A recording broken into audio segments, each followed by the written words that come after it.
gentlemen, boys and girls, what is going on? It is Soggy Boy coming back at you with Garbage Time. I'm here with Drew tonight on the eve, or I guess not really the eve anymore because no Thursday night games, but on the brink of Wildcard Weekend. There we go.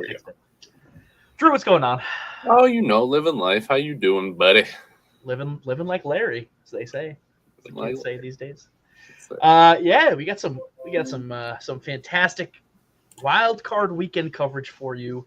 Gonna go over all the matchups, our predictions, and some X factors for each of these games. And got some really interesting headlines to go over. A lot of coaches being shuffled and kicked out of the door and retiring and what have you. And then I'm going to throw Drew through a little bit of Wildcard Weekend gauntlet, some Wildcard themed trivia for Drew to answer. And then we'll end the show. So that's what we got planned for you tonight here. So let's start off with our headlines. Some major news. Regular season is over, as everyone knows. And a lot of coaches have made their way out the door in the span of a couple days, really. I mean, it started, I feel as though, with Ron Rivera, and it's just continued. So I'm going to pull up a comprehensive list of coaches that were fired, but just to headline a few, Mike Vrabel was just released today. Shockingly to literally everyone, and including Titans fans and the most of the entire franchise. Pete Carroll, no longer going to be coaching the Seahawks, is rumored to be taking an advisor role or some sort of position within the organization. Makes sense. No, which is fine. There are rumors flying around that camp as well that he still wants to coach and not be an advisor.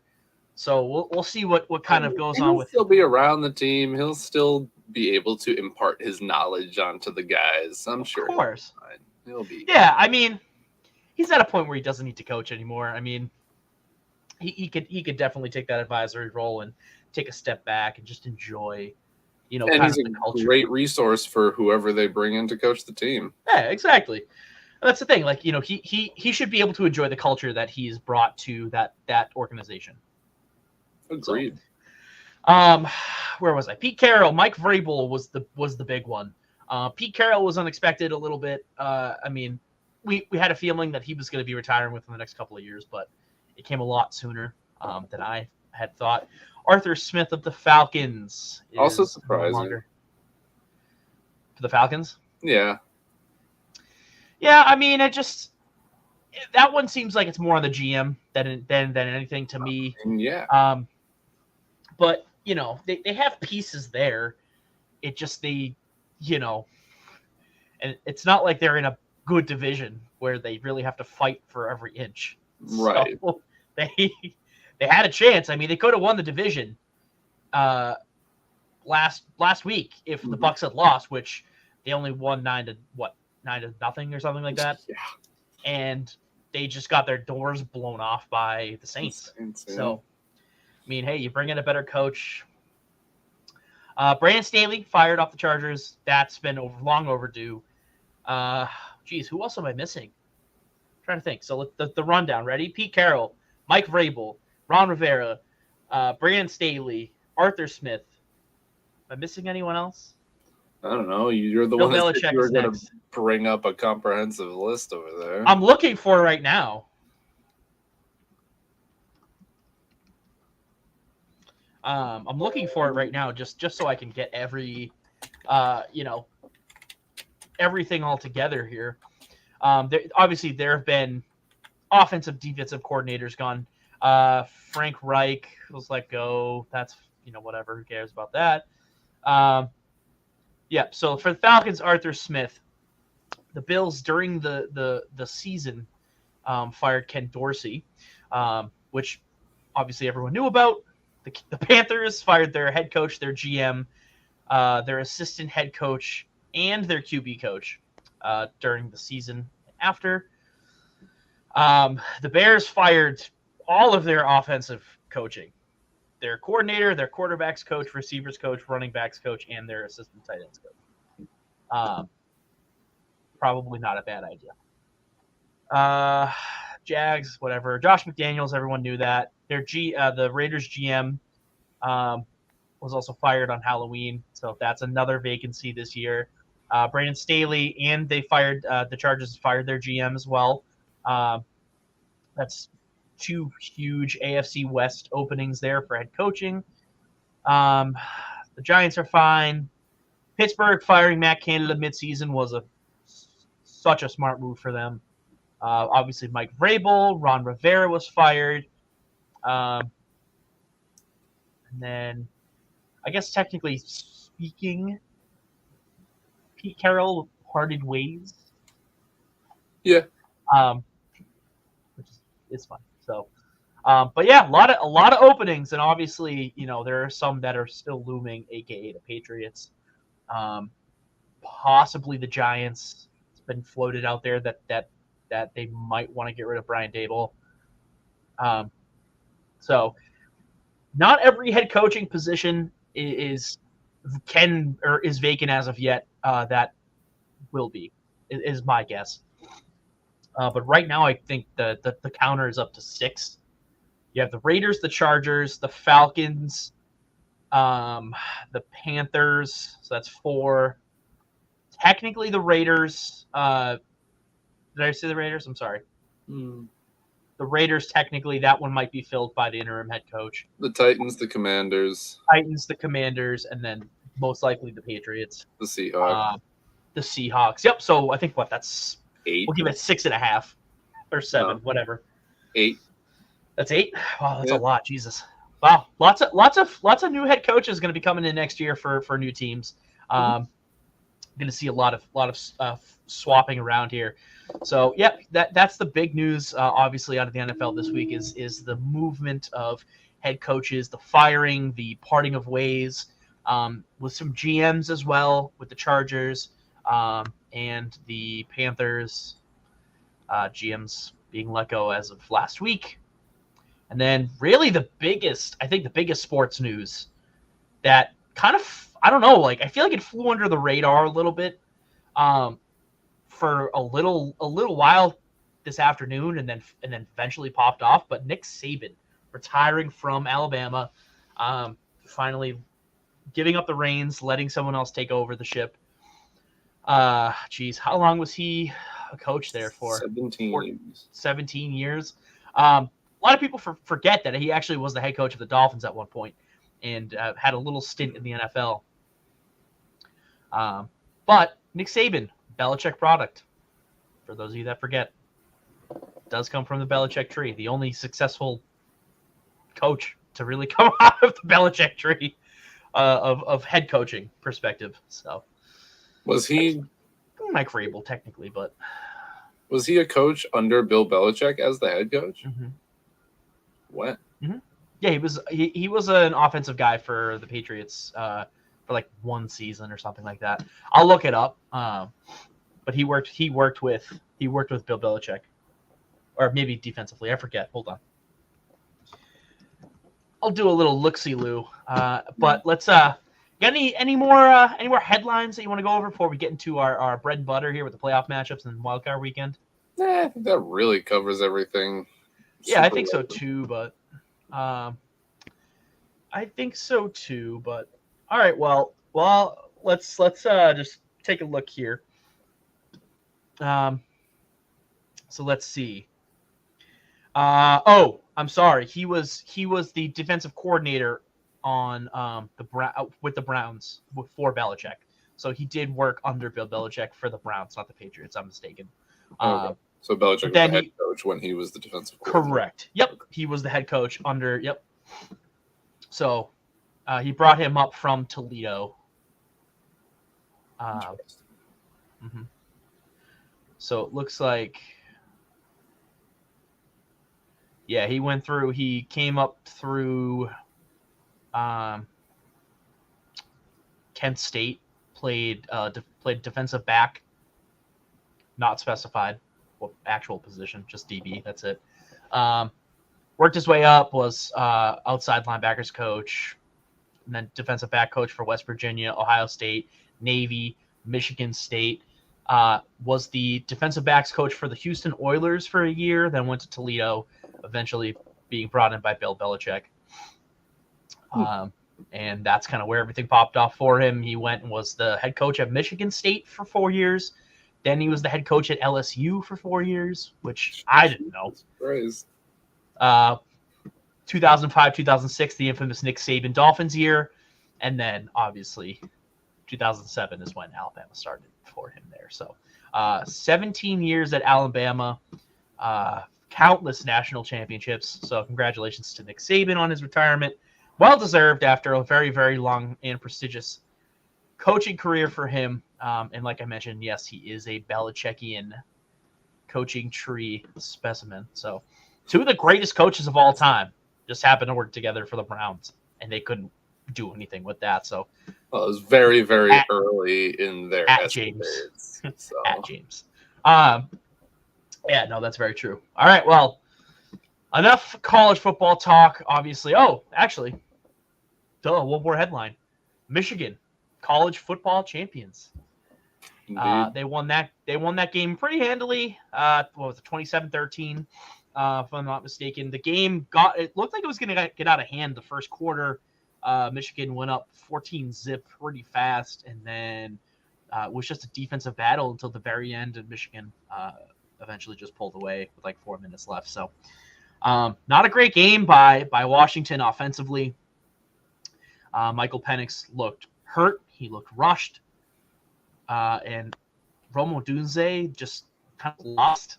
He made some good plays, but unfortunately that connection was not at all present for Washington, and they just weren't able to take advantage of any of the mistakes that Michigan was giving them. So Michigan is your champion. Dave Portnoy is going to be insufferable for the next 25 years. Never let anyone live that down, that Michigan won a national championship under his influence, yada, yada, whatever. Let's move on. We got playoff matchups in Wildcard Weekend. Is our arguably the most exciting weekend in playoffs, I have to say, because you get to see teams that may or may not normally make the playoffs. They play a game. Some of them win, some of them don't. Then once you get past this, it's like, okay, yeah, we know the Ravens and the 49ers are going to be there. Great, cool. It always makes things interesting because you got teams that fought harder than a lot of the other teams to get where they are. Exactly. So. Exactly. All right, well, sir, I would like to do something a little special here and pull up film playoff bracket. And let's see. See if I can do this. We can do this together. Here we go. All right. We're going to do this together, sir. We're going to talk about the matchups, and then we're going to pick them live in front of a live studio audience. Where the fuck are they? That's terrifying. They're on Instagram somewhere. I don't know. Virtual studio audience. How about that? Is that better? Yes. I don't like the idea of a live studio audience hiding in my No, I don't know. They're actually outside. They're up behind the window. They're just peering in. It's like 3 guys in a trench coat. Oh God, that is the worst live studio audience of all time. Listen, it's live, and they're an audience, just not the one that you wanted. All right, here we go. We have our matchup set here. Let me take a look here. Perfect. Okay, because I'm just gonna bring you down here so I can see myself, so I don't look like a fucking idiot. There we are, and I can see myself. Perfect. All right, Drew. First matchup we are going to talk about here. Number 7 Pittsburgh going into number 2 Buffalo. How do we feel about this game? Key matchups, factors, X factors. Where do you want to start with this? Pittsburgh, by all stretches of the imagination, has no chance here. But their defense surprises me at all turns. but their offense still sucks eggs. I don't know, man. I think it's going to be closer than it should be on paper. I like Buffalo. I feel as though the weather is definitely going to play a factor. I think that they said that there is a possibility for like 50-mile-an-hour gusts at some point.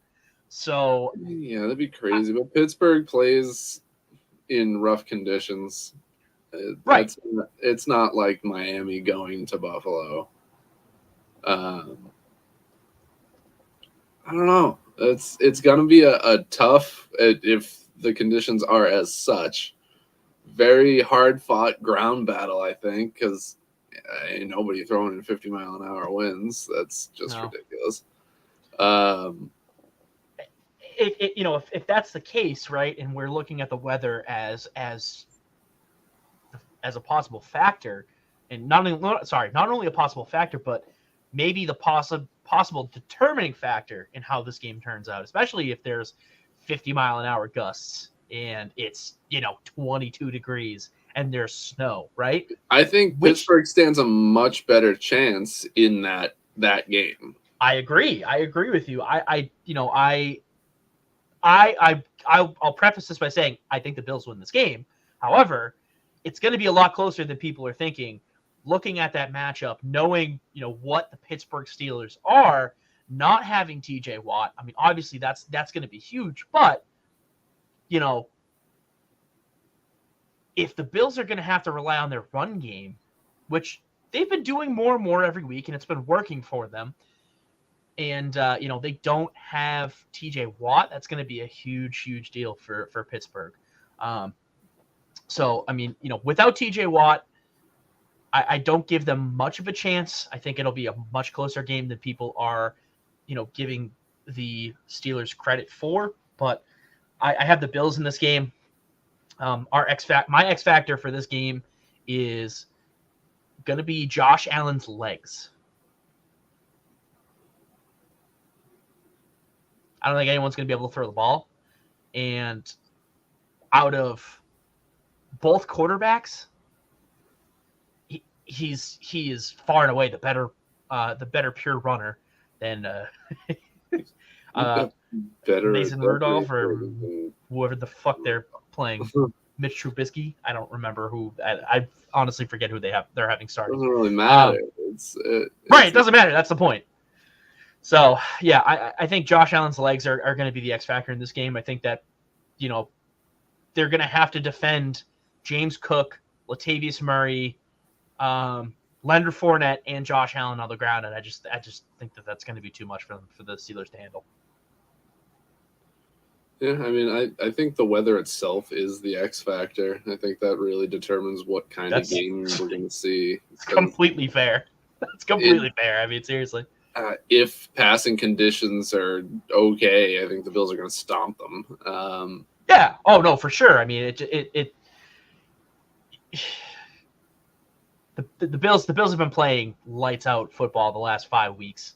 I mean, they were 6-6 at one point. They were 6-6, and they somehow won their division and have a whole playoff game. So it's insane. This again, I know we said the mid, like the play has been mid, but the stories have been amazing. Yeah, there have been good stories. All right, let's pick Buffalo and move it on. Yeah, I agree. We're going Buffalo here. Buffy Buff. No. It's just because you haven't picked anyone else yet, I'm assuming. That's not right. Yeah, it'll probably move over. Anyways, all right. Next game, we'll go up 2 seeds. We have the Tyreek Hill return to Kansas City in the playoffs. Yeah, I mean there's no reason. No reason to think he's not going to absolutely tear it up. Oh my God! Talk about, motivation specifically for Tyreek Hill to pop the fuck off this game. I mean, you look at the Chiefs team; they're not the same Chiefs team that they have been the last 2 or 3 years in a row. It's not the same Chiefs team that made it to the playoffs and won a Super Bowl last year. Somehow their wide receiver core is even worse than it was last year. And last year it was abysmal. Multiple receivers that just, they drop the ball more than they catch it at this point. Marquez Valdez-Scantling, terrible. Bitch. Must be happy to know, Drew, that the Packers don't have to deal with him anymore. Yeah, we got a good little group. Fuck Marquez. Yeah. Oh, yeah. No kidding. I know the Packers revamped their. We'll talk about that when we get over there, but revamped their entire wide receiver room and just turned it into a top 10 room. I mean, everybody in that receiver room is a promising young stud. Yeah. Mm-hmm. Yep. 100%. But yeah, I mean, speaking specifically with about the Chiefs and the Dolphins here, the Dolphins' offense is so dynamic. There's so many ways that they can hurt you, and every mean mode of pass that they have in their arsenal, they're going to use. And I fully expect Mike McDaniels to just bring out everything in his playbook. Like McDaniel. What did I say? McDaniels. Oh, sorry. Add the S. I'm thinking of Josh. Don't do that. Don't do that. Yeah, Mike is way better than Josh. Yeah, Mike is a lot better than Josh. Yeah, I mean, this is going to be very interesting because Kansas City's defense is really good. However, it reminds me of the Patriots' defense, where they're really good because of the coaching. They have some good players. They have really good players on that front, on that line. Their secondary is a little suspect. I don't get me wrong, Trent McDuffie, good young player. L'Jarius Sneed. L'Jarius, my guy. He talks a big game, but I've seen him get burnt this season. Yeah, but so L'Jarius. And it's that it's the secondary that is going to have to deal with Tyreek and Jalen Waddle, and the linebackers of Kansas City have to deal with Devon Achane, Raheem Mostert. That's a lot of speed. What? Oh yeah, is Raheem Mostert playing? He should be back, I believe. I'll take a look. He should be back this week. It's Kansas City is going to have a hell of a time trying to defend against all of those different modes of attack. Yeah, no kidding. I think Miami's going to win this game. I am on the verge of saying handily. The only thing keeping Kansas City afloat is the defense and Travis Kelce and whatever Patrick Mahomes can do with the limited resources at his disposal. Yeah. Yeah, I mean, it's going to come down, to defense in this game for Kansas City. Are they going to be able to stop Tua? Are they going to be able to? And even if they stop Tua, do they stop the run game? I think there's just too many ways for Miami to break through that armor, and I don't think Kansas City's offense is anything more than one-dimensional. Given they have some run game, that's not non-existent. So I think they got two real options. You throw it to Travis Kelce or you hand the ball off. So I think if you can smother those two options, you're good, and I think that's a much easier task than keeping down the best receiving core in the league, plus the best running back room in the league, plus a top 5 quarterback this year. Right. Yeah, no, I agree. I mean, it's arguably between the Bills and the Dolphins. I mean, out of all the scenarios that they could have had, the Chiefs got the worst. Yeah. Oh, yeah. The Chiefs would have absolutely rather played the Bills, and for sure would have rather played the Steelers if it came down to that as well. But, they drew the short stick. And I mean, that's the kind of thing. That's the kind of thing that it takes to beat the Chiefs is them drawing a shit matchup on a down year. That's really the only way this football team is not a lock for the AFC Championship. So yeah, I mean it's tough because there are a lot of teams this year in the gamut that I would put over Kansas City. Sure. You know, Miami, the 6th seed, being one of them. Hell, I'd put Cleveland over them at this point. I think they'd have a very tough time trying to beat the Browns. Yeah, I mean, it just there are a lot of teams in the AFC that I would put over the number 3 Kansas City Chiefs. Actually, 5 of them at this point. I wouldn't put Houston there as of yet. Definitely not Pittsburgh, but I'd put Cleveland, Buffalo, Baltimore, and Miami all over Kansas City. And again, it makes sense record-wise because they all 5 of those teams have a similar and or better record than the Chiefs, but just how they've played, yeah, it's not the Chiefs' year this year. It just doesn't feel that way, especially where, you know, their first matchup is the Dolphins. Right. That's a tough draw.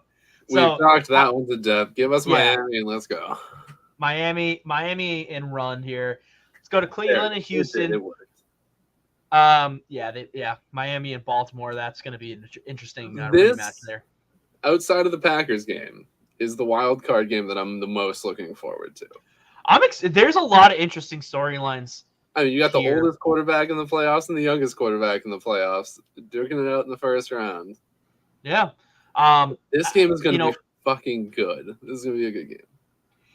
It's going to be really hard for the Texans, though, because that Browns defense is just phenomenal. I mean, they're playing out of their minds this season. Without Tank Dell, it is going to be an absolutely monumental task for the Texans to get, anything going against that defense. So, yeah, I mean, like to mention my X factor for Miami. The Miami Kansas City game is going to be Tyreek Hill, obviously. But anyways, yeah. So for X factor wise for this game, give me David Njoku.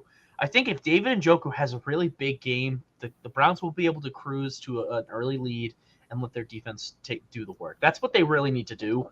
If they play out ahead, in general is going to be the X factor here because Dalton Schultz, Brevin Jordan, a huge role with.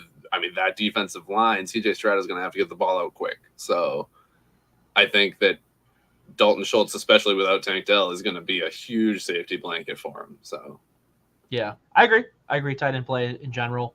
Having 2 of the better tight ends in the NFL, David Njoku and Dalton Schultz, at their disposal. Listen, Joe Flacco has been everything that the Browns have needed. They have needed a leader. They've needed a game manager, someone who can take care of the ball and disperse it to the weapons that they have. And he has done everything and more for that team. I think above and beyond, at the end of the day, the Browns are a better team. They will show why they're a better team. They're going to play Cleveland Brown football on Sunday, and they're going to win. I think so, too. I think they have more momentum coming into the matchup as well. They've just been playing unbelievably the last few weeks and winning games, especially with Joe Flacco, that nobody thought they would.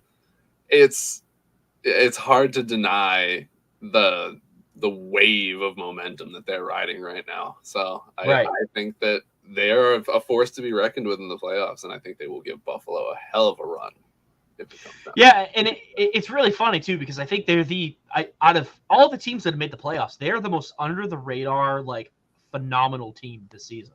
Yeah, 100%. They cruised to an easy 5 spot in the playoffs. Obviously, yeah, it's crazy. It's crazy. All right, well, fantastic. So we have our first wild card section done. Let's go over to the NFC, where we have our first matchup to talk about: the ever dreaded Cowboys-Packers. Drew, you pulled the best matchup you possibly could have had. I disagree, but okay. Fine, the Lions maybe, but I think the Lions are far and away a better matchup. I mean, the Lions are a team that we already beat in the regular season in Detroit, nonetheless. Yeah. But the Packers don't tend to lose to the Cowboys. especially not in the really playoffs. So I think that at the very least, they're going to come in hot, ready to go. They are not going to go down easy in Dallas. The Cowboys are 8-0 at home this year, so asking for a win is a lot. If they can pull that off, it would be fucking incredible. Unfortunately, that means the next stop is San Francisco, which is not great. If they can at least play a good competitive game against the Cowboys, rough them up a little bit, show them that they're not as good as they think they are, which has been shown to them in spurts here and there. But I think a motivated Packers team absolutely has the best chance out of any of the wild card teams to beat the Cowboys at home. So, yeah, I mean, I would agree with that. I unfortunately maybe other than the Eagles might have it. But the Eagles are self-destructing active. We'll get to that game. Don't worry. Yeah, I mean, obviously the history of this matchup is obviously favors the Packers tremendously, and just gives Dallas fans just nightmares. Nightmare. And the key here is the Packers have somebody that can run with CeeDee Lamb. The Packers Jair's back. Yeah, oh yeah, he played last week. I mean, the only reason he didn't play 2 weeks ago because he was suspended because he went out for the coin toss when he wasn't a captain that week. But that's fine. But good on them for enforcing the rule. Even he came out and said he's like, I have a lot of respect for them for actually coming out and doing that. Like, so it seems to have strengthened the relationship both ways. Good. But yeah, no, he is ready to go. And that is huge because CeeDee Lamb is the Cowboys game breaker. If you don't have a valid plan for CeeDee Lamb, you're screwed, beyond screwed. Right. Even if you do have a plan, you're probably screwed, unless you have a Jair Alexander or a Jalen Ramsey or a top tier guy that can run with him and I'm imagining shadow him pretty much the whole game. So. Yeah, I mean that that is the X factor for me is Jair Alexander. Can he shut down CeeDee Lamb, or I think it's the Packers defense is the X factor. Anytime the Packers are in a playoff game, the fucking defense is an X factor. If they show up and play like they can, then this is going to be a fantastic game that the Packers have a legitimate chance of winning. If they show up and play like they tend to in the playoffs, the Packers are going to lose 49-7. It's not going to be pretty. That's fair. Yeah, I mean, there's just too many unknowns. I think that Jair will be able to effectively limit CeeDee. Mitigate CeeDee. Yeah, I think he'll be able to affect CeeDee's route running enough and, break up some passes here and there. I unfortunately don't think the Packers win this game. I'm sorry, buddy. I don't think so either. I think going into this thinking that the Packers are going to win is kind of a fool's errand. That's again a hefty ask for. Yeah, it is. Going into Dallas and beating an unbeaten Cowboys team in Dallas. Yeah, it certainly is. But Dallas has a lot of weaknesses. The run game is spotty at best. Dak Prescott is Dak Prescott. And other than CeeDee Lamb, they got Brandon Cooks. So they're lacking a little bit of weapons. Now, if the run game was on top of things, I would say that their weapons are fine. But Tony Pollard's a sack of fucking potatoes. Man, you're always salty about that. It's great. I waited for so fucking long for him to be the guy in Dallas, and he finally gets his chance, and he absolutely shit the bed. Yeah, I know. What did he score? 5 touchdowns this year? Bro, Rico Dowdle. They put Rico Dowdle for him. Deuce angry. Anyway, 5'5" Vaughn. That's all I have to say about that. Yeah, so I'm going to pick the Cowboys in this matchup, unfortunately. Unless the Packers defense shows up and plays lights out, I would say the Cowboys should take this game. Yeah, I agree. I think that this is my unknown game. I picked the Cowboys here just based on how they've played, but this is That's the the one game that I that would be the least confident in picking. I Well, am the least confident in picking this game. That one These and three, another very one. confident. This one, I'm confident in those three. I'm confident in another one on this side, but then there's one more that really could go either way, to be honest with you. I feel pretty confident about that one. See, I disagree with you. I think it's going to be a good game. I think it's going to be a good game, but I think things will work out the way that they should work out. The other game, on the other hand, okay, that is a fucking toss up. Okay, do you want to do this one first then? Yeah, let's talk about LA Detroit. So I'm very interested because there is a fuck ton of story behind this matchup. Oh, God. Obviously, this is the most storied matchup in the wild card, right? For sure, right. So, both quarterbacks playing their former teams. Fucking the huge trade that went down with them 2 years ago. Now they meet in the playoffs. I'm going to start off by saying I think the Rams win this game. I like Detroit. See, I disagree. I think that you are looking at a Detroit team that is just still too young, and they haven't really – they've had really good wins this year. They've been a fantastic team. Down the stretch, they have not played well. Divisional matchups, completely understand. Now, this is the first home playoff game for them in God knows how long. It's pretty good motivation, man. Couldn't even tell you. It is fantastic motivation. However,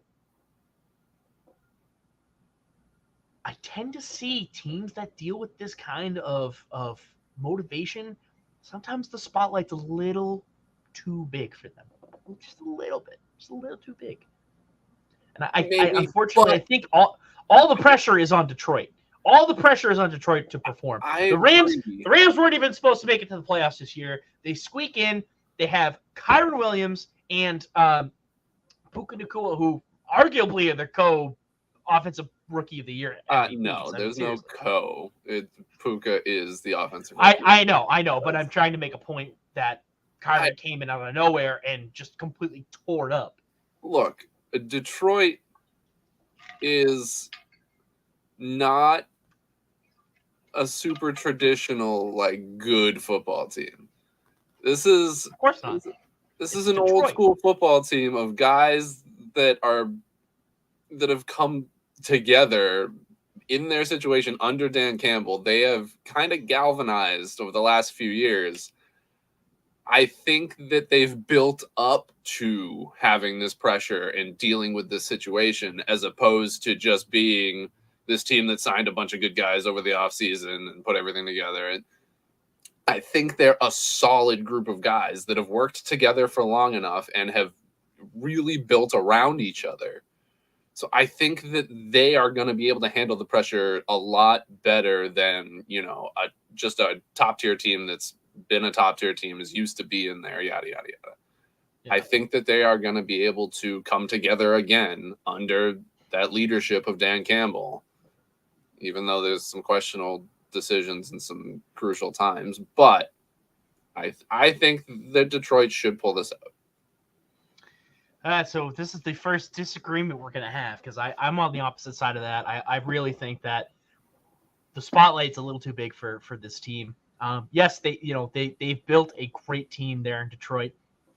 They had a home run draft this offseason, picking up Jahmyr Gibbs, Brian Branch, two players that are key for that team, on both sides of the ball. Obviously, Jahmyr running the ball and Brian Branch just fucking ruining everyone's game plans. But it's going to be really hard for that defense to keep track of Kyren Williams, Puka Nacua, and Cooper Kupp on the field at the same time. I really think it is. I think, the Lions offense has sputtered as of late. they've had some good games. They've had some bad games.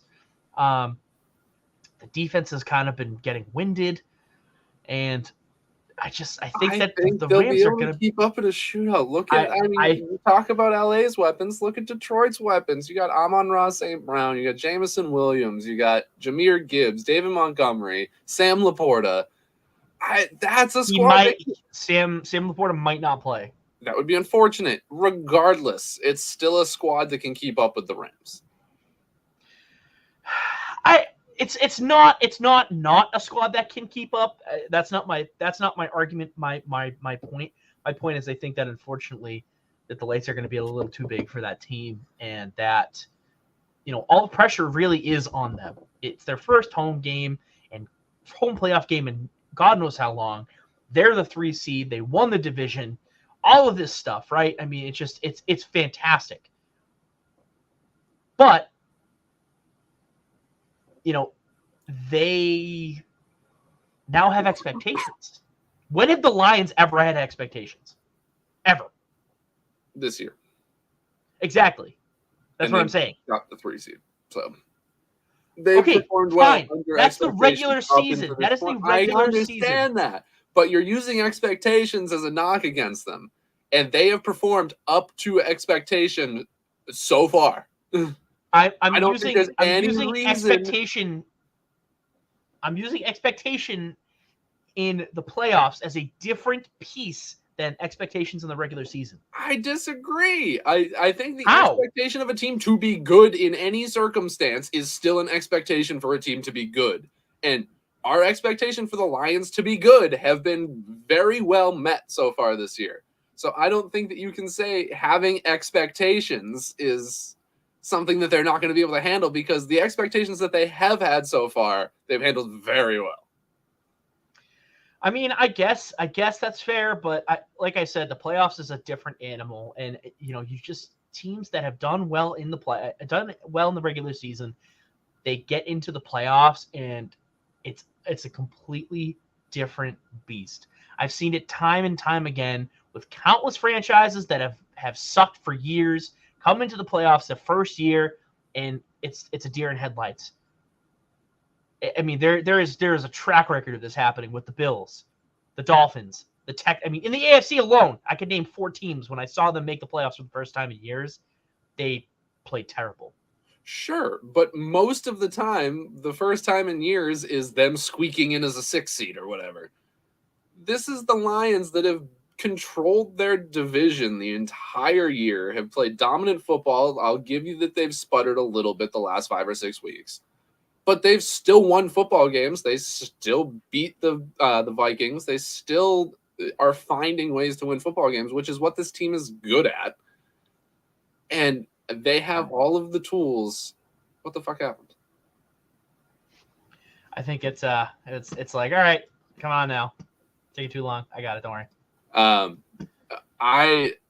I think this is a game that Detroit wins. I think that they're going to look at the challenge that's presented to them in the situation that they're in, first home playoff game in God knows how long, and they're going to rise to it because that's what a close group of football players would do. They'd embrace that situation and go out and win for the city, which I feel like is the mentality that's been preached by Dan Campbell and that's been embraced by the Lions as a whole. They are playing as a team. They are Detroit's team, and they're going to go out and win for the city and the fans in the first playoff game that the fans have had a chance to. Most people living in Detroit have ever had a chance to see. So yeah, that's true. Yeah, good point. I mean, listen, the atmosphere is going to be crazy, and like I said, what it comes down to for me is the expectations now of this team to win. They have done so in the regular season. My only quarrel is that the playoffs are a different animal, and I feel as though that the Rams, yes, they missed the playoffs last year, but they got some good vets on that team. They have some good young players, and I think that unfortunately for the Lions, that experience is going to show. I mean, the Lions have a quarterback that's been to the Super Bowl. Yeah, how well did he do in that Super Bowl, Drew? Okay, Please enlighten me. All right, we're not talking about. That's a mood. I know. That's a different story. The he got the Rams to the Super Bowl. Yeah, with Daddy McVay in his ear every. Well, it doesn't matter. He's got Dan Campbell now. No, I get that. Who's I even more that. daddy than Sean McVay? He's a daddy. I'm saying. All right. Well, so how do you want to decide this then? Because I'm standing pat. I think that the Rams are going to win this game. I'm not. No one has to move. No one has to move here. All I'm saying is, how do we move forward and decide? Let's flip a coin. We'll see how it goes. All right. I got it. You got it? Are you sure? Because I got a. Oh shit! I had something, but now I dropped it. Well, go on. It's all right. I got it. All right. Okay. Are you sure I have a John Tyler dollar coin? We're good. All right. Cool. All right. Rams. Detroit. Drum roll, please. All right. Pick the Rams. It's fine. It's Rams! Your screen, anyways. It makes sense. Woo! Get fucked. All right. Yay. This game. The fucking Eagles, man. What has happened to them? Because, again, another... I guess you could say they pulled a reverse Buffalo if you really want to, or I guess technically a Miami, although Philly has been way worse than Miami down the stretch. I want to throw it out there. I would like to personally thank, and I'm going to look at the camera for this, Matt Patricia. Thank you so much. You've never forgotten that loss against the Eagles. You took it personally, and you've infiltrated the system. You have infiltrated the dealers, and you have found the suppliers, my man. You got this. Keep ruining the defense. I mean, their defense has been Swiss cheese. It's like a piece of soggy bread that you left on the counter for 3 days. It looks terrible. Jalen Hurts is hurt, literally, like he's breaking finger by finger. His finger is not where his finger is supposed to be. No, it's not. It's certainly not. I mean, it's not good. That looked fucked. I mean, that looked real bad. Yeah. What hand was that? His throwing hand or his off? Yeah, no, that was throwing hand. So the Eagles are down bad. I mean, their defense has taken a significant step back since making Matt Patricia their de facto defensive play caller. The offense has struggled as of late. I mean, they lost to the fucking Giants at home. Got smoked by the Giants. They got smoked. Yes, they did. Who was the Giants quarterback that game? Was that last week or 3 weeks ago? Last week. That was the last game. Last week was, I think it was Tyrod. Yeah, they got smoked by Tyrod Taylor. The lungless wonder. Poor guy. I know. That's I like Tyrod Taylor. I know, me too. Not to make fun of him, but like seriously. The dude literally can't win, and he somehow beat the Eagles. Yeah, I mean, it's crazy. It's crazy. The Eagles, the story of the Eagles has been insane. They really look like they did in the beginning of the season. I mean, the first game they played against the Patriots, they didn't look like the same Eagles team. The Patriots were moving the ball up and down the field, and obviously, the Eagles came out with a win, but it didn't look good. It didn't look like a good win, especially now knowing what the Patriots are. And I think the Eagles have found themselves in a real shitty spot because, again, they're playing a team that just won last week to win the division, shut out the fucking Panthers. So, which isn't a huge feat, but a shutout's a shutout. 0 points is a lot. That's fair. So you're playing a hot defense and an offense that can get things done for sure. Yeah, they can. While your defense is the opposite of hot, and your quarterback is broken, and your offense also kind of looks like shit. Yeah, I mean, it's interesting because, that Eagles secondary is something that they've kind of rested their laurels on the last couple of years, especially with Darius Slay, and they just haven't looked good at all. And now you have surprising given Mike Evans Now you have Mike Evans, and you're in Tampa Bay. You got to deal with him. Baker's been slinging the ball. I mean, Baker, the most underrated quarterback this season has been Baker Mayfield. I agree. Hands down. He's put on a show. I mean, obviously, it's not hasn't been pretty, hasn't been perfect always, but let me pull up Baker's stats while we talk about this, just because I want to just explain to people how well he's performed. But this is not the same Baker that was on the Panthers last year. I mean, this guy has been killing it. He's got the weapons. He's been utilizing the weapons. Rashad White, Chris Godwin, Mike Evans, of course. Utilizing all of those weapons that Tampa Bay has to offer. He's a lot in the same role that Joe Flacco is with the Browns. Yeah, exactly. It's a very complete offense. They got a lot of weapons. All he's got to do is distribute the football and take care of the thing. And he's done a great job of it all season long. He's done a fantastic job of it. I mean, seriously. So, I mean, this season, 4,000 yards, a little over 4,000 yards. He's thrown for 28 touchdowns and 10 picks. So, that's a great season. Solid that's actually game manager season. Exactly what you need him to do. That's actually his best season ever. That's his career. That's a career year for Baker. Yeah, he's been playing really well this year, and there aren't a whole lot of other seasons in his career that you can say he's playing really well. That's fair. I mean, he had those like 2 seasons with the Browns where he went, he went off. But season like a third. Yeah, that's a good point. But yeah, I mean, a career year for Baker Mayfield down in Tampa Bay. Again, kudos to Mike Evans. But Baker has the tools, man. He has the tools to be a good quarterback in the league. He proved it this year.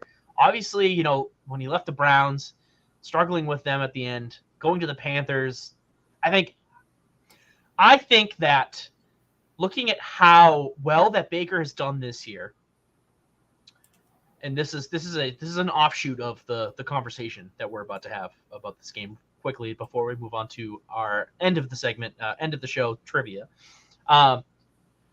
Knowing how poorly every quarterback has done on the Panthers and seeing how well Baker Mayfield has done this year, I think that if the Panthers can find the right coaching, that Bryce Young is going to be just fine. I agree.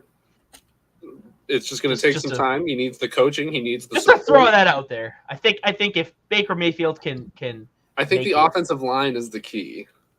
Oh, for sure, and especially having weapons. He has Adam Thielen, safety blanket, Jonathan Mingo is going to be good for them. But yeah. Anyways, the actual game itself. Obviously, you're not 100% sure how this game is going to go. I'm not either. I really don't know. They're in the same spot as Kansas City, where I just don't think that they have it in them this year. I think that they're going to lose this game. I don't know what Jalen Hurts is going to show up. I don't know what Eagles defense is going to show up. The Eagles are such a question mark. There's injuries, yada, yada, yada. I think the Bucs are going to win the game. I honestly agree with you. I know this is shocking to some people, and all of Philadelphia, you can suck my dick, but yeah, I got the Bucs here. So yep, throw them in there. Philly. All right. Well, those are your divisional matchups, or according to Boda. So we have obviously Baltimore and San Francisco are the 1 seeds automatically making it to the divisional round. We have Buffalo, Cleveland, and Miami making it. And Los Angeles, I have Los Angeles making it. Tampa Bay and Dallas. Drew has Detroit making it, which would make the matchups Tampa Bay and San Francisco and Detroit and Dallas again. So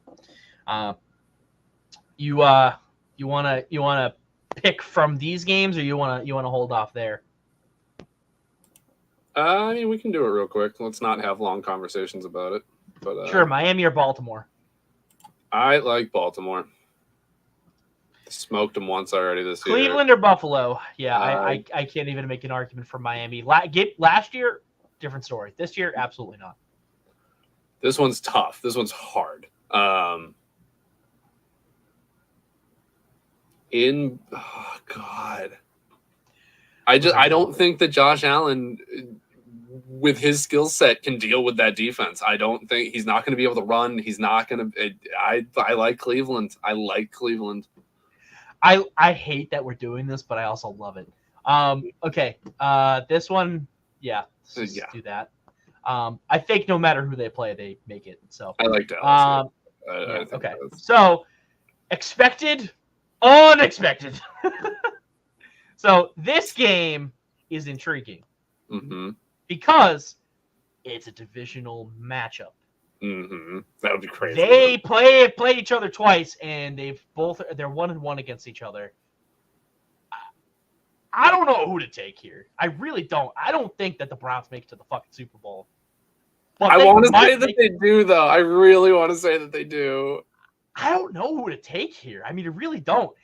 Baltimore has been the most complete team this season outside of the 49ers. The 49ers have had their ups and their downs. They've been streaky. The Ravens have just been a complete team all season. I don't know. I really don't. I mean, I would like to see what Cleveland team we get these 2 weeks before. All right, gut check time though, real quick. Who is it? If I have my gut check time, and you're looking at a coaching duel between Kevin Stefanski and. All right, I'm gonna give you. Gone. Ready? We're both gonna say it. 3, 2, 1. 3. Cleveland. 2. Okay, I was gonna say Baltimore, Damn it! All right. Put Cleveland in there. Eeny, meeny, miny, click. Clicking. All right, Baltimore. San Fran. That's the best way I can do it. Yeah. All right. So, kind of what I predicted would happen. Anyway. And the damn colors of the logo. I hate it. Yeah, that sucks. It's gonna happen. All right. The NFL's rigged. It is. All right. Cool. Well, there's that. So, lovely. All right. And now, ladies and gentlemen, it's time for our trivia. Wildcard Weekend trivia. Let me just type up a banner real quick.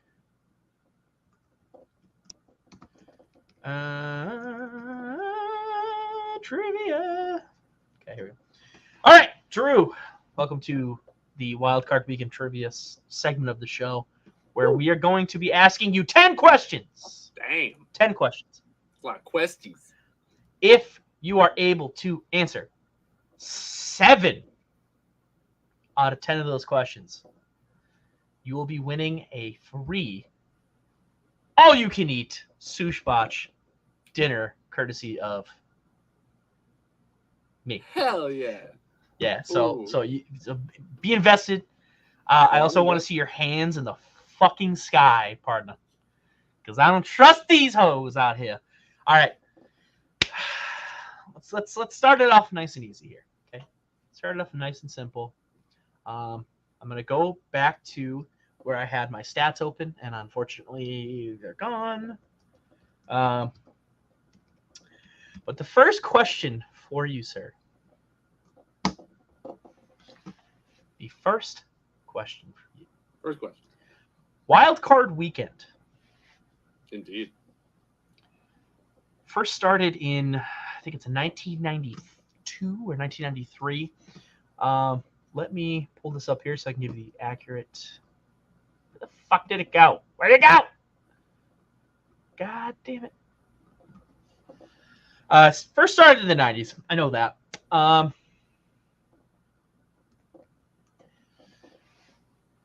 Here we go. Here's my page. There have been. Oh, actually, this is a later question. I apologize. Where's my question? Where the hell did it go?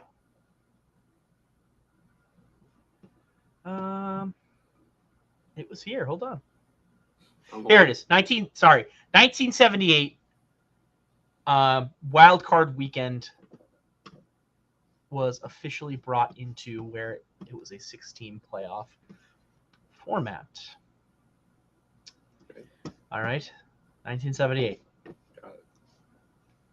How many teams that have been a wild card have won a Super Bowl?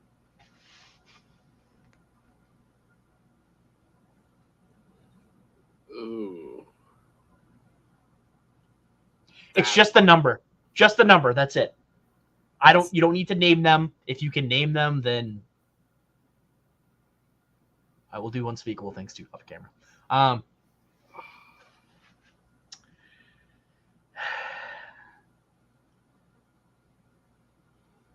I know the Packers have.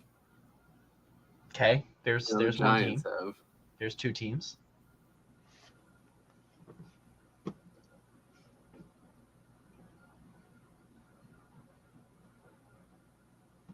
Oh my God, that's Jesus.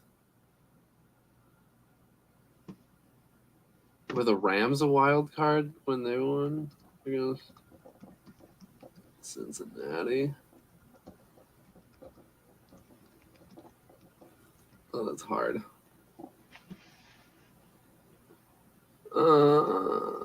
I'll give you a hint. It's less than 10. Okay, so it is a single digit number. It is a single digit number.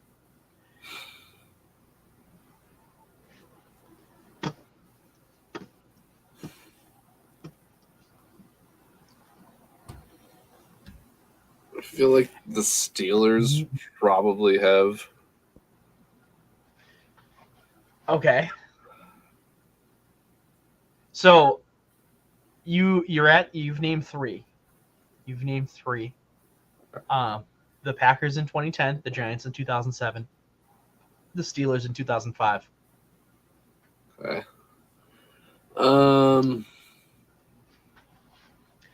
I'm giving you exactly 1 more minute for you to figure this out, and then I will need a final answer. So hey, just think about it like this: if it's a single digit number and you're already at 3, narrow down the process here. So you got 1 more minute. Once it hits 8:20, that's it. You're done, and I'll ask for a final answer.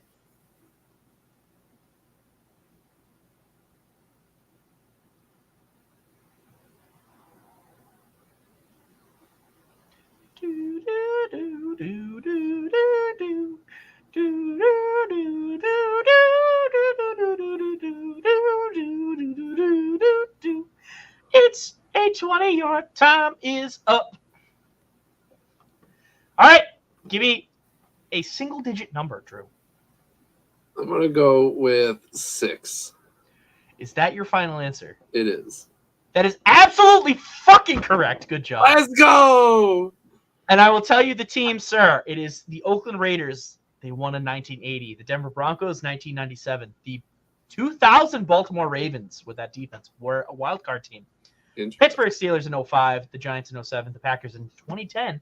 And the most recent one, the Tampa Bay Buccaneers, were a wild card team. That's true. Let's not forget the Saints won that division on the very last game. All right, great. Well, question 1. You're 1 of 1, sir. You're well on your way to that all-you-can-eat delicious sushi bachi. Yes, sir. 6 more. All right. Question number 2. I should have fucking hold on.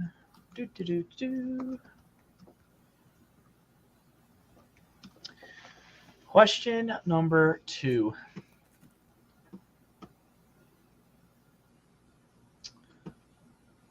The Wildcard Weekend, like I mentioned, started in 1978. Mm-hmm. And was a 6-team playoff format all the way up until what year?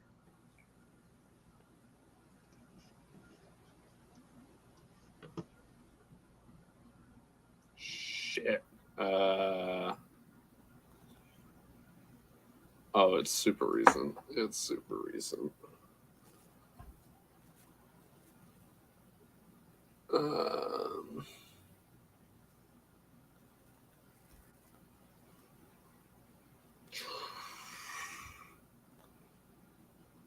When did they change the playoff format?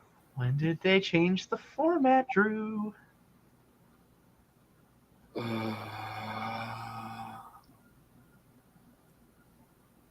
It's the second half of the 2010s. I'm pretty sure. Okay.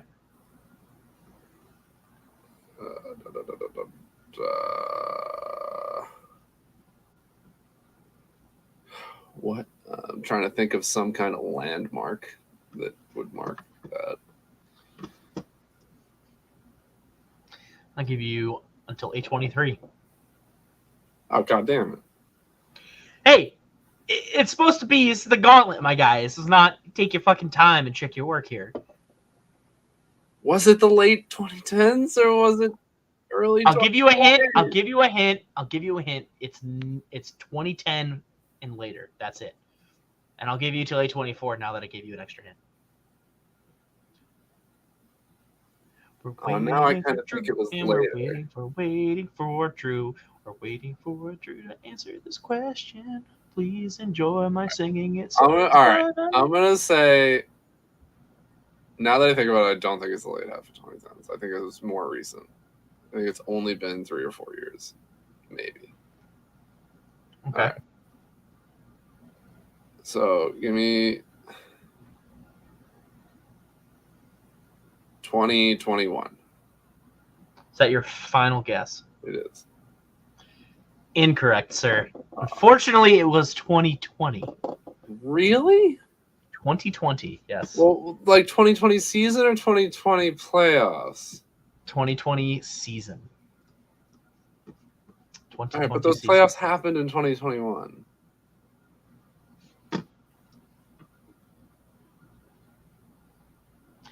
So the 2020 season, the playoffs of that season happened in 2021. So correct, 2021 was the first year that had 7 teams in the playoffs.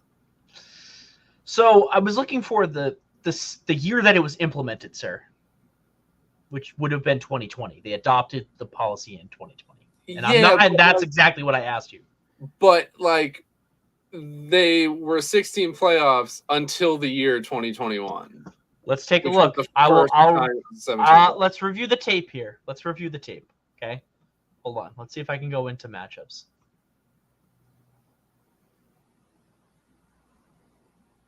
I'm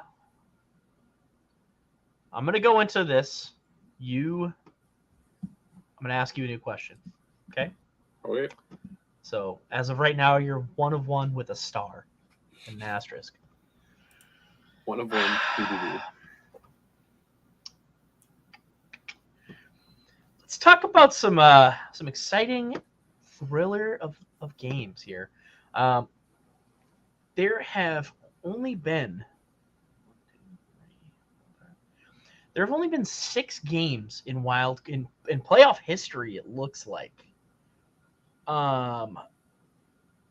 That have gone to at least 2 overtimes. All right. 3 of which were on Wildcard Weekend. Okay. I would like for you to tell me within 5 minutes what the longest playoff game of all time is. Again, you get a 5-minute buffer. That's pretty good. That's pretty fucking generous. So yeah, I mean, like, I don't think my brain is gonna come up with any information in 5 minutes. Long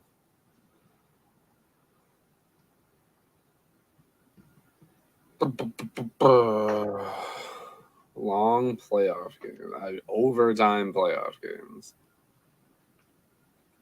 and so the longest one happened on Wildcard Weekend. Mm-hmm.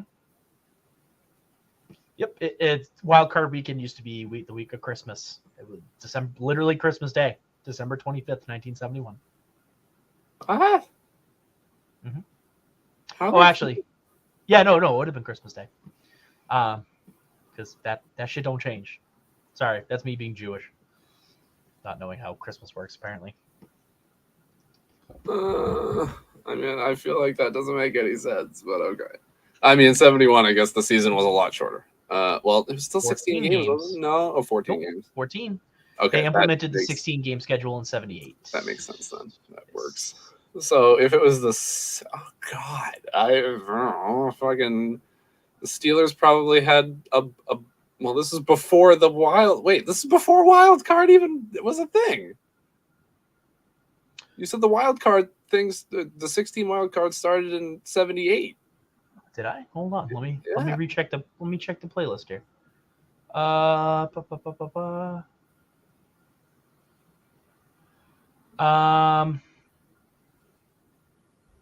Oh yeah, you know what? I'm sorry. You're right. I apologize. Okay, so within 5 minutes, can you tell me the longest wild card game ever played? Because it's the same question. I'll just pick a different game. Sorry. This Yeah, but this that game changes the answer to the question. it does in fact. You're absolutely right. However, this game was played in 1987 on January 3rd. That is absolutely Wild Card Weekend. Okay. So there you go. Fact. I apologize. I forgot that it was 78, not 70, because I'm looking at the playoffs as well. So all different kinds of things spinning around in my head here. Within 5 minutes. Can you tell me what year it was? Sure, 1987. 1980. Oh yeah, that's right. 1987. Oh God, I have no fucking clue.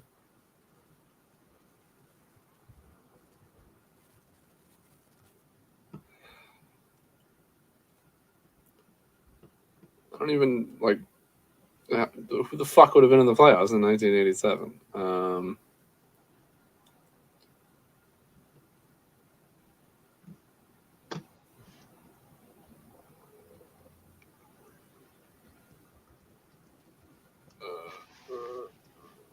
Who won the Super Bowl that year? 87. Let's see.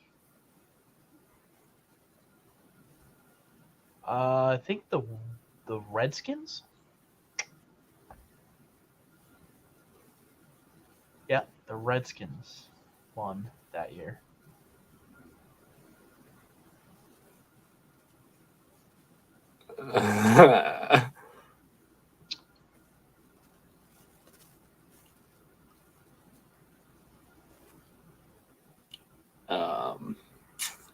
Huh. Let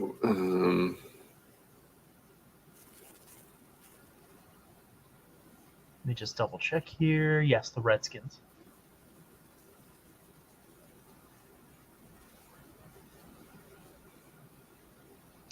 And I can confirm to you that that was wild card.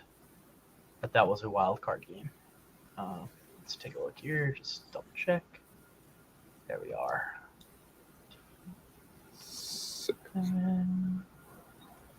Oh, that's the 60s. Oh, wait, is it? Oh, no, did I lie to you again? God damn it. It's not wild card. Son of a bitch! Which one's wild card? This is tough. All right, hold on. You know what? Fuck it, scrap it. New question. Okay. Just for that, I'll make sure. Just for dealing with my nonsense, you get the other question right. There you go. So you're 2-2. This question is: what is the highest scoring wild card game of all time? That one I can absolutely make sure that I have the right answer for that. Oh, wait a minute. This was the Cardinals and the Packers in 2009. It was like 49-41 or some shit. Is that your final answer? Yes. Sir. Survey says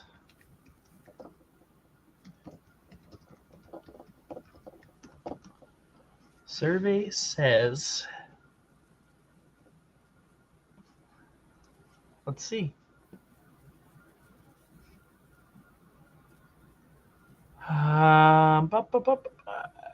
You are absolutely correct by one point. 1 point, really? The second matchup was the Eagles against the Lions in 1995, where the Lions beat the Eagles 58-37 in the wild card round. Yeah. And then the third highest scoring wild card matchup was the Colts-Chiefs game.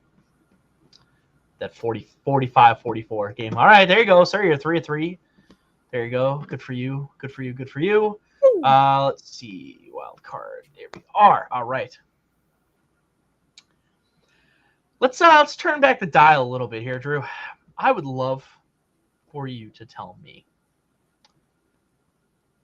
who were the first 4 wild card teams ever.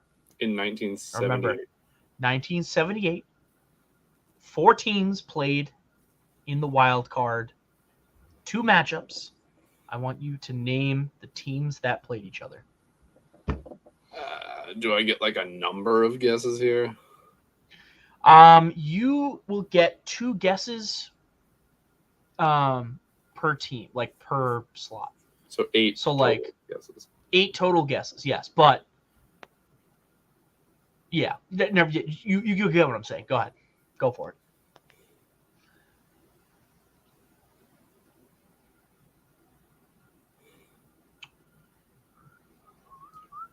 '78 feels like a year that the Falcons were iffy, on the brink. That whole little time span there. I'm gonna go with the Falcons for one of them. Okay. I'm not gonna tell you either way. Oh, that's ass. It's how the guesses work, man. If you want guesses, I'm not telling you. All right. Just means you can throw out 8 teams and hope they all stick. That's fair.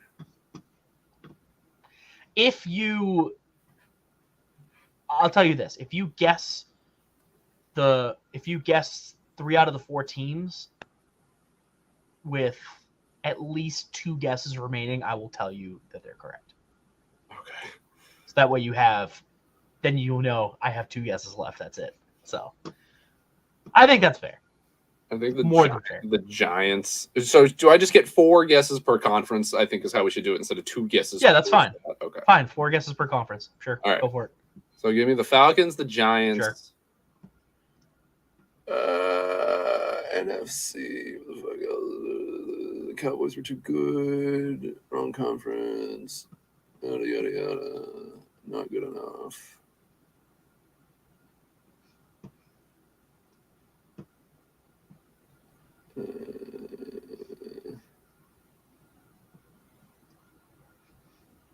The 49ers and the Eagles.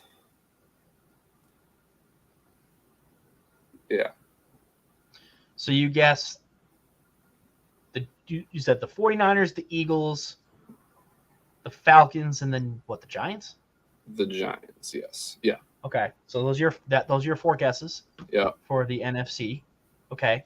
So you got both teams, the Falcons and the Eagles. So good job. Hey, let's go. Now you have 4 guesses for the AFC.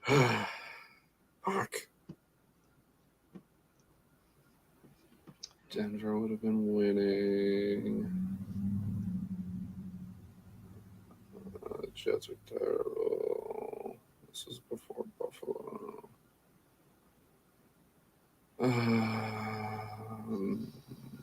Makes you think. You can do it. I know you can. I'm gonna go. I think the Broncos were too good, but give me the Broncos. Okay, there's one.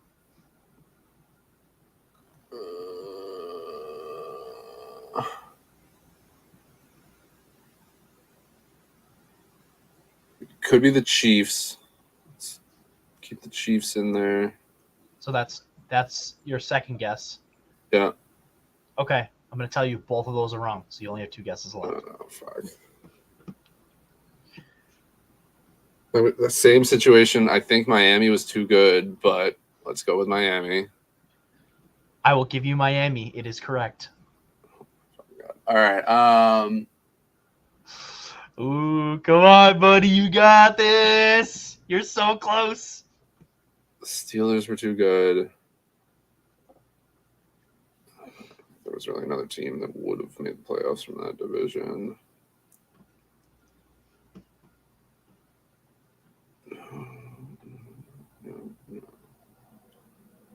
The only other team that I can even think of that might have been good at that point in time in the AFC would be Houston when they were the Oilers. They're the only team that I can think of that even has a chance. So the Houston Oilers. Correct. Nice. There you go. That's what God. you're 4-4 now. 4-4. 4-4. You only need to answer 3 more, and then you have won the all expenses paid trip to Emirates. All right. Every team that I could think of that like even was remotely. Yeah, Like, you had did a a chance. good job. You did a good job. I'll tell you that. All right. So let's rewind. Let's fast forward the clocks to last year. Last year. I should be able to remember this. There were 1, 2, 3, 4, 5, 6 wild card teams last year that scored more than 30 points in 30 points or more.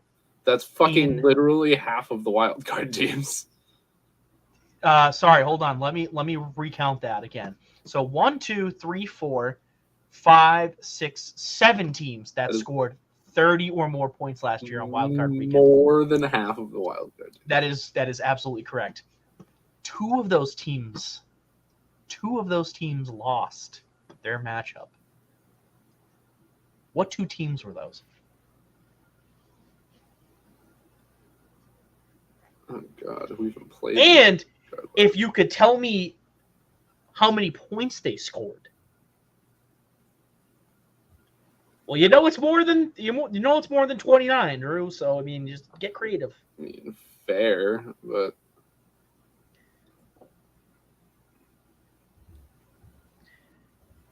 and the reason I'm asking you this is because it was last year. I know. So I'm trying to remember who fucking played in the wild card last year.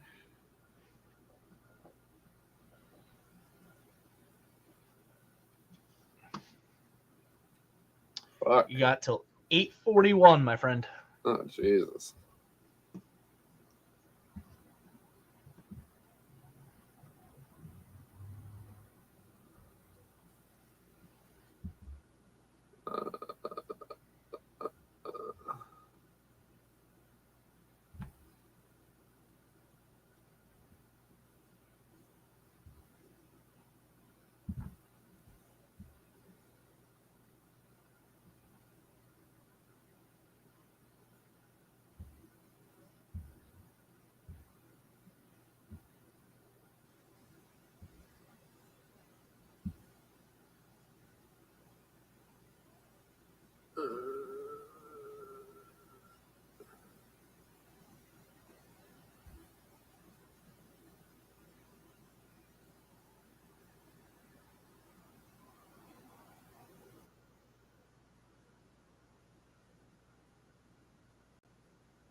It is now 8:41. I need 2 teams and I need their scores. Give me the Buccaneers. Mm-hmm. Who scored 31. Okay. And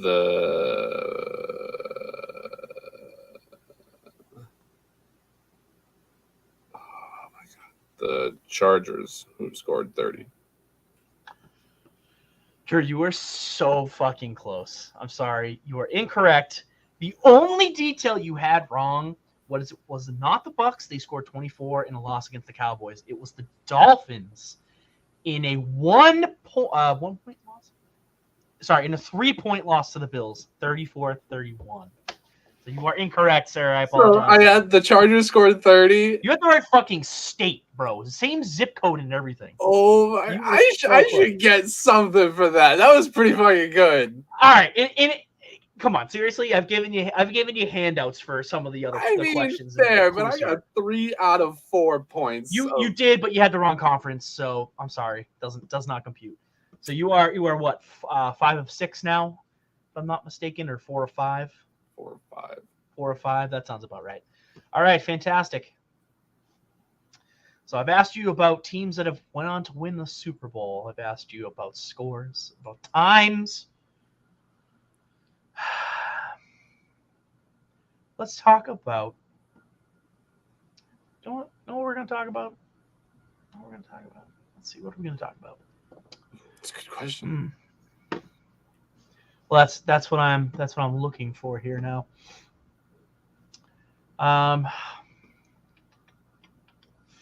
Let's we talked about OT. Let's go back to OT.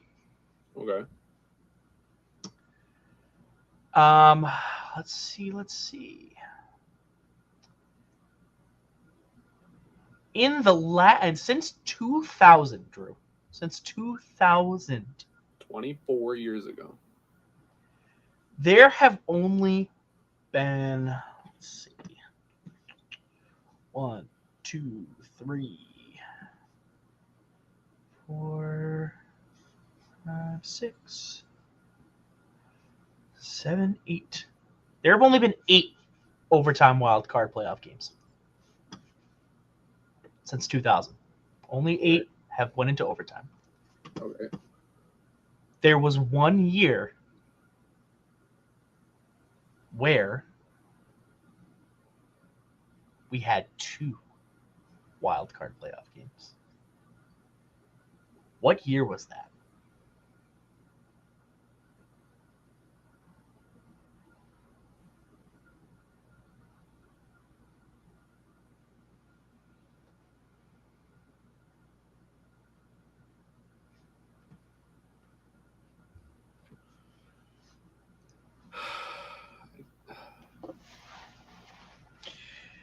Got good questions, right? I'm asking some pretty good questions. Yeah, good question. This is question number 6 for those of you out there, right? Yes. Yeah, we're on 6. We're on 6.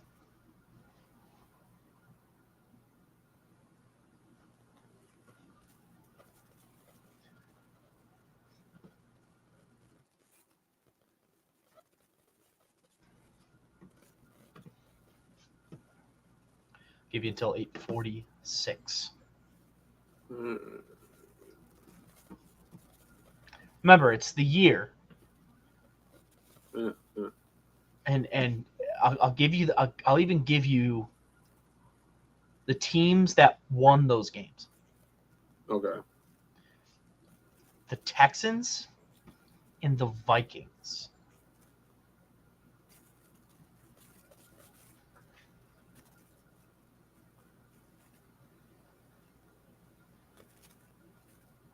So it feels like it's recent-ish.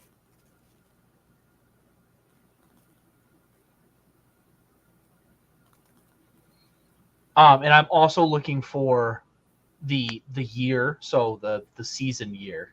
So, 04, 05, whatever to whatever. Just putting it out there. Don't want any discrepancies this time. I don't have to give you a freebie. Yeah, fair.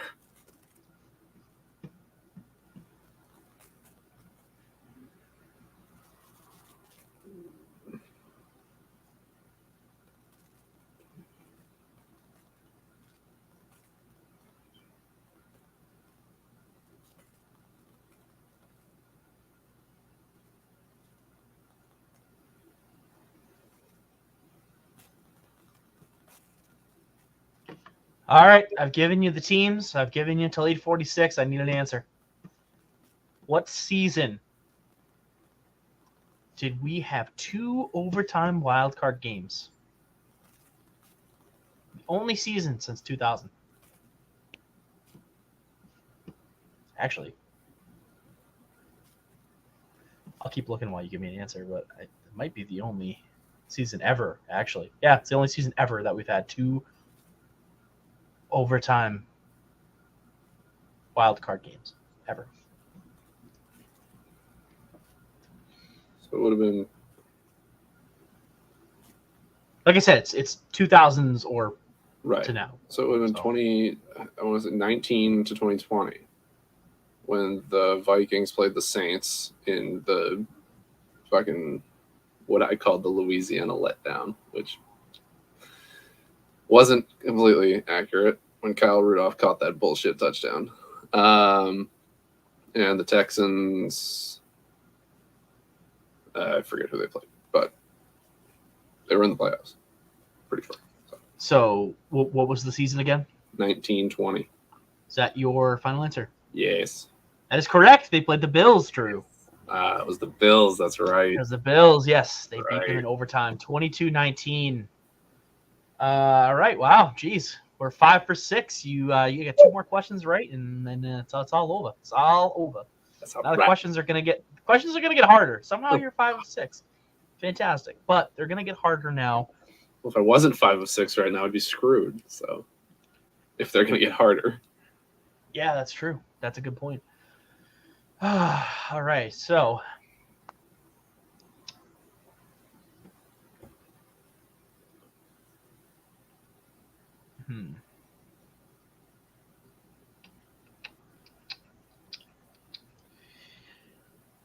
we're gonna look here, and we're gonna take a look. I'm looking. Let's see.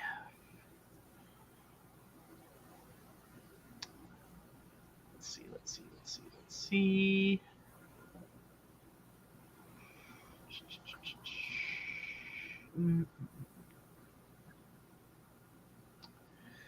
All right.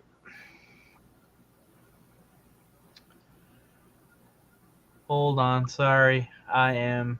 we gotta hurry this up though. I'm fucking hungry. Yep. Like I said, you answered 2 more questions right. You're good. Okay, we're good here. Since 2000, Drew, there have been 1, 2, 3 shutouts. There have been 3 shutouts, Drew. Oh god. And this is again since 2000, right? Did I say that correct? Yes. Yeah, since 2000, there have been 3 shutout games. 2 of them have involved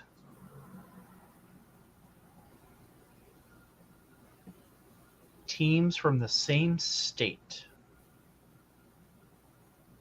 Okay. Okay. Can you name the 2 teams and if they've won or lost?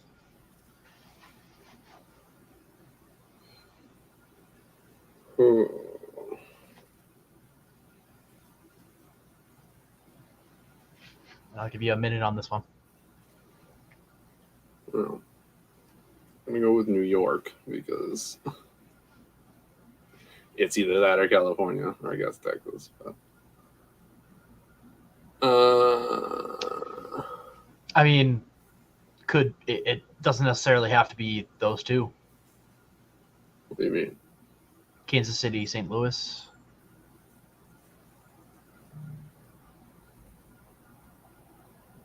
That's true, I guess. Or any of the Florida teams. True. So, I'm not trying to throw you off, but I am putting it out there that those are not the only 2 states that have had multiple football teams. In Texas, currently has 2. They used to have 3. Speaking. So.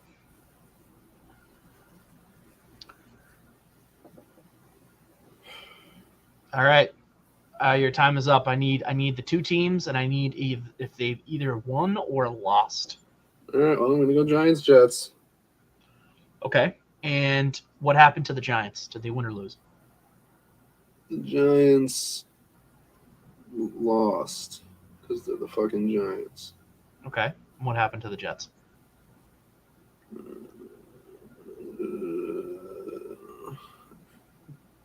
Probably lost, but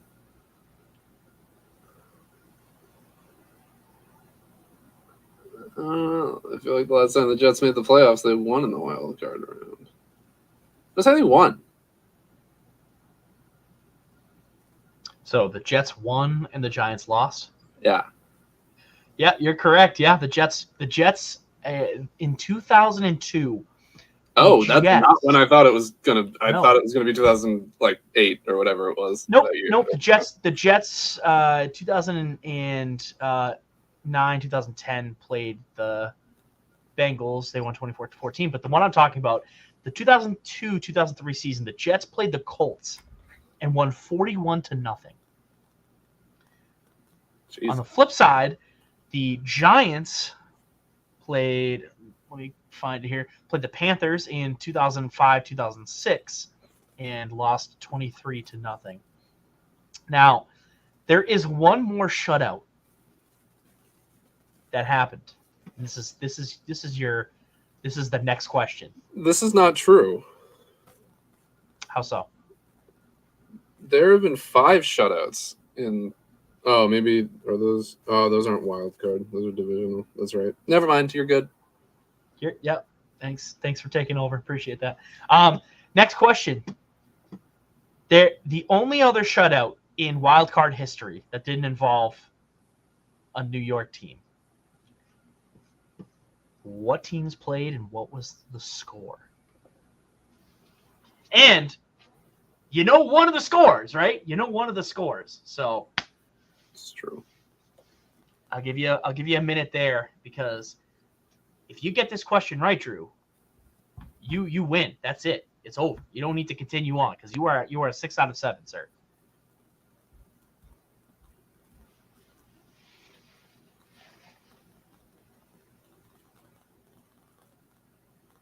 Oh, the fuck Am was I the score? If you don't get this question right, then we will be on to the final question. It'll obviously be a 2-part question.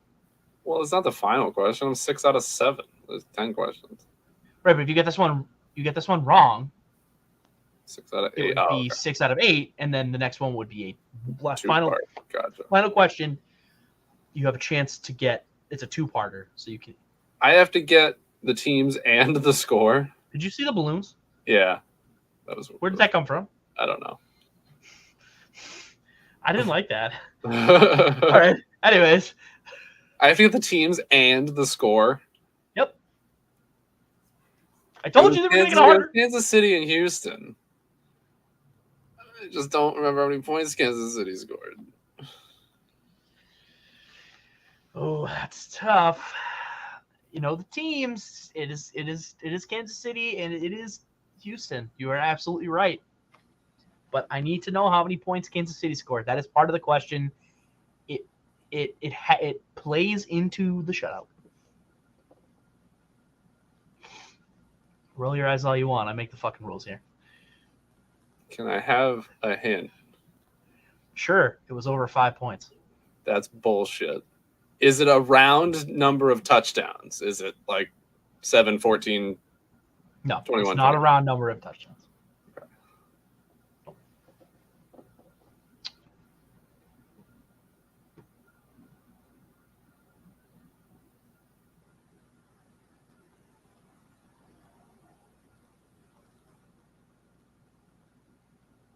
You know what? I got the Chargers with 30, right? I'm going to go with 30. Bro, you're looking these answers up, aren't you? There's no way. All right, that one I did see because I looked up but that was the only one, and I saw it only because I thought the last. You're an asshat. You're an asshat. Unbelievable. I thought the last question was over because it was over. Yeah, so I whatever. Yeah. Okay. Right, thanks. So. Fine. Well, you know what? You get that one wrong because you cheated. So now you have to endure the final part, and your dinner is gonna have to wait. All right. I only need half of this question. So you do only need half of this question. Correct. All right. So like I mentioned previously, 1,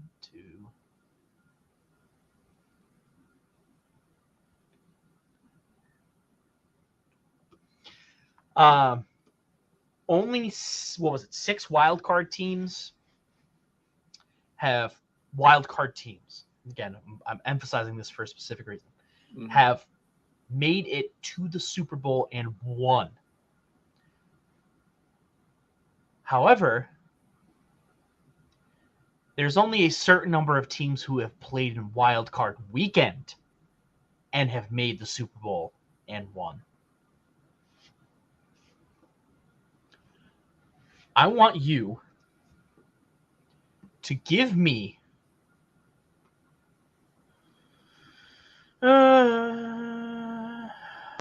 how many of those teams that have played in a wild card weekend game, how many teams have won a Super Bowl? That is the first part. Does that make sense? Well, like when you say wild card versus wild card weekend, what do you mean? Teams that have played in wild card weekend, meaning teams that have not teams that played in the wild card weekend. There's only a certain number of teams that have gone.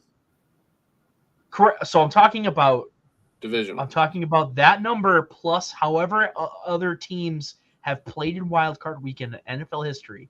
There's only a certain number of teams that have played in wild card weekend and have gone on to win a Super Bowl. I'm asking you how many teams that has been. And I want to know.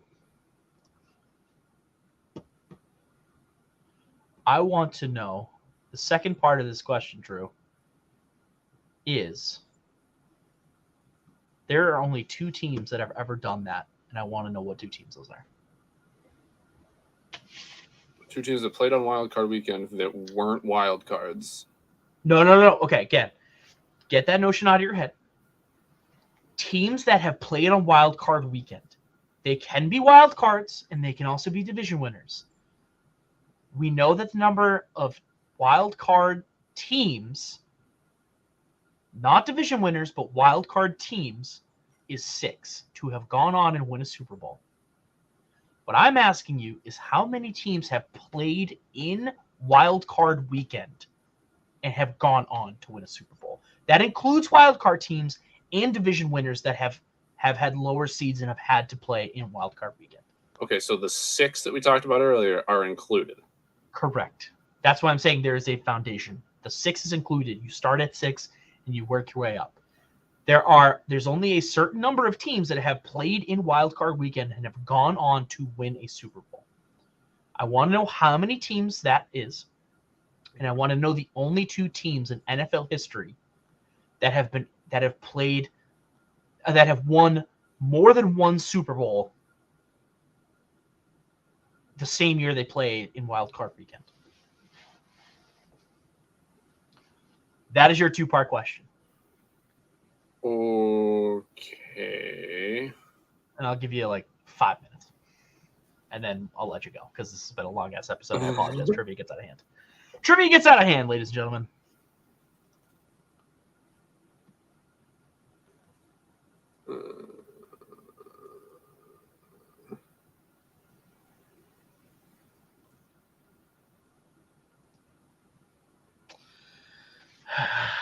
And I'll say this one more time again. How many teams that have played in wild card weekend, division winners, wild card teams, all included, have won a Super Bowl, and what 2 teams have done it more than once?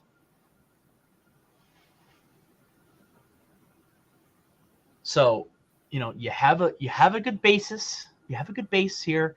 You know that the number of teams that have played in wild card weekend and have won a Super Bowl is at least 6. Right? You know it's 6. You know it's got to be 6 or more. I could be faking you out and just saying that no division winner that's played in wild card weekend has ever won a Super Bowl. You don't know. So it's at least 6. And there's a good chance that 1 or maybe 2 teams that you've already mentioned as part of the earlier question could have done it also as division winners. So you got some basis to think on this. You have some ground. Like I said, you just got to figure it out. You just got to give me a number and the 2 teams that have done it twice. And if you can answer one of those questions, Drew, you are on your way to a predetermined, or not predetermined, I guess, a wonderful meal, as you and I both know. It's quite delicious. All right. Well, I know one of them is the Giants. That's done it twice. Okay. And just I'm just letting you know that you lock in a final answer. That's it. You don't get multiple guesses. Okay. That's a final answer. Okay, the Giants is correct. Yes, 2007 and 2011. And then this is a guess, and I hedge my bets here because because of a fact that you gave me that I did not know, was that the 2000 Ravens team was a wild card team, and they were one of the 6. That's true. They were. I don't think the 2013 team got a bye. So I'm going to say the Ravens also have done it twice. Is that your final answer, Drew? That is my final answer. All right. Congratulations. The 2012-13 Ravens are absolutely, they were division winners, but they had to play in the divisional round. Drew, just congratulations, first of all. Can I react? How do I do this here? I'm going to clap for you. Congrats. You can react in real time. You are your own emoji here. Yeah. Well, I just figured balloons popped up on my screen somehow. So I you can only react involuntarily. I guess. So you just want to throw out a random number to just guess the other one. Just give me interesting. I'll give you a hint. It's less than 15. It's more than 6, but it's less than 15. Yeah, well, I was gonna say 10, so let's say 10. No, it's 12. But it was, in fact, the Los Angeles Rams, the Bucks, the Ravens twice, the Giants twice, the Packers, the Colts, the Steelers. Actually, there was a 3-year span from 2005 to 2008, and then again in 2010 to 2013, where the Super Bowl winning team played Wildcard Weekend. Interesting. And then it's wild. And then back to back in 2020, 2021, and then 2022. So again, it was the Rams, the Bucks, the Ravens twice, the Giants twice, the Packers, the Colts, the Steelers, the Broncos, the Redskins, and the Raiders. So that has been our Wild Card Weekend trivia. Woo! Obviously going off the line here, taking forever, but that's all right because Drew has won a glorious trip to Endless. All expenses hibachi paid trip to sushi. $34.95 with tax and gratuities included. Drew, congratulations. Well, this has been a wonderful episode. I just want to give my final words here. I'm very interested to see how this offseason is going to go for my team. Obviously, 2 teams in the playoffs for Boda, 2 teams not in the playoffs for Boda. One of them has the number 3 overall pick. I've never been this excited for an NFL draft in my entire life. You're gonna draft a kicker at the number 3 spot. Yeah, definitely. Yep, 100%. Yep, Will Reichard out of Alabama, definitely. Hey, he's the all-time NCAA points leader now. Hey. Who would have guessed? But very excited to see that. However, Wildcard Weekend's going to be fun. Remember, Browns, Dolphins. Take them. Take them. All right. Thank you guys for watching. Thank you so much. You guys know where to find us. Facebook, Instagram, X, Marks the Spot, YouTube, TikTok. Find James on TikTok. Bro posts a ton of shit. Get in there. It's good content. Check out the new Instagram series that James and I have been popping off. All the cards that we've been posting. My NHL series, James's multiple series. I have to take a look. I forget the names of them, unfortunately. Plug James though. Love you. And yeah, check us out pretty much anywhere you can find a podcast: Spotify, Apple Podcasts, Google Podcasts. Drew, signing off for Drew because he's got to go eat, and I'm just gonna kick him right out. No, I'm kidding. For James, for Nick, who couldn't be here tonight, and for Drew, of course. Lovely boys. I'm Soggy Boy. Stay soggy. Bye.